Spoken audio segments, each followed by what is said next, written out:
Democracy versus खिलाफत। हम 3 points पर बात करेंगे। जो इंसानियत के लिए अच्छा हुआ उसको 1 पॉइंट दिया जाएगा। खिलाफत जो आज से तकरीबन 1394 साल पहले थी, और डेमोक्रेसी वो जो ऑलमोस्ट 200 साल पहले आई और आज डोमिनेट कर रही है। अगर हम खिलाफत के टेन्योर को स्टडी करें तो हमें 2 चीज़ें मिलती हैं। नंबर 1 कॉन्क्वेस्ट और नंबर 2 जस्टिस। और अगर डेमोक्रेसी के 2 पॉइंट्स देखें तो नंबर 1 इलेक्शन और नंबर 2 मनी। ये दो पॉइंट्स में इनके जो है ना, ये उस टाइम की अपर चीज़ें देखी जाती थी। आई नो बहुत से लोग सोच रहे होंगे कि मैं डेमोक्रेसी कोई अच्छी बात नहीं करूँगा, बट वेट, अगर कुछ अच्छा हुआ तो नहीं छुपाया जाएगा। सो स्टार्ट करते हैं। जब एक खलीफा की डेथ होती है तो एक मजलिस बुलाई जाती है जिसका नाम है मजलिस शूरा।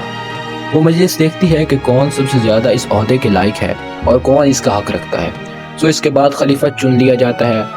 और अगर हम डेमोक्रेसी को देखें, हर 5 साल बाद इलेक्शन कंडक्ट होते हैं जिसमें लोग अपनी मर्जी की पार्टीज को वोट करते हैं और अपने लीडर्स सिलेक्ट करते हैं। नाउ मजलिस जिसे चुनेगी वो अच्छे अमाल और करैक्टर पर चुनेगी, बट इलेक्शन में वो कामयाब होता है जिसकी कैंपेन अच्छी हो, डायलॉग्स अच्छी हो और जिसके पास पैसा अच्छा हो।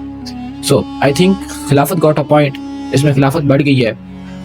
नंबर 2 की बात करते हैं। खिलाफत में जब भी कोई कॉन्क्वेस्ट होती है, जब भी कोई शहर फतह किया जाता है, तो उसके अंदर जो ज़मीन आती है वो खिलाफत के अंदर हो जाती है, ना कि किसी एक बंदे, 2 बंदे या 10 बंदों के अंदर आ जाती है। सो उसमें मुस्लिम हो या नॉन मुस्लिम उस ज़मीन पर काम करे, मीन्स के उस ज़मीन को ले कोई कागजात वगैरह का सिस्टम बना के और उस पर काम करे और अपनी कमाई कर ले, और हर साल बाद मुसलमान है तो ज़कात दे दे, मुसलमान नहीं है तो फिदिया दे दे।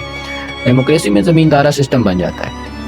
इसमें कन्क्वेस्ट नहीं है, लेकिन जो भी कंट्री का लैंड एरिया है वो मुख्तलिफ लोगों के अंडर आता है।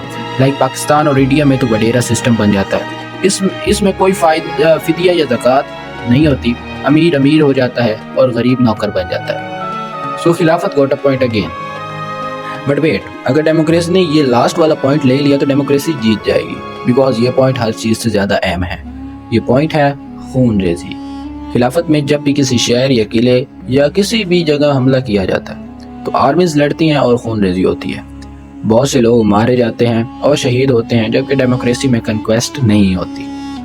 कन्क्वेस्ट तो नहीं होती, लेकिन अगर हम डेमोक्रेसी के स्टार्ट से लेकर अब तक की लड़ाइयों, मसला फ़लस्तीन, कश्मीर और बहुत से south Korea, north Korea, Russia, Ukraine सब देखें ना, तो हमें वर्ल्ड वार 1-2 देखें तो हमें इस बात का अंदाज़ा होता है कि जितनी खून रेजी डेमोक्रेसी के बाद हुई है, इतनी तारीख़ इंसानी में कभी नहीं हुई। खिलाफत में आर्मीज डिस्ट्रॉय होती हैं बट पब्लिक सेफ रहती है, बट यहाँ तो रिक्वेस्ट नहीं होती बट बेगुनाह लोग मारे जाते हैं। सो लास्ट पॉइंट था, ये भी खिलाफत ने डोमिनेट कर दिया है। खिलाफत डोमिनेट कर गई है 3/0। Thanks for watching, subscribe for more. जज़ाकल्लाहु खैर।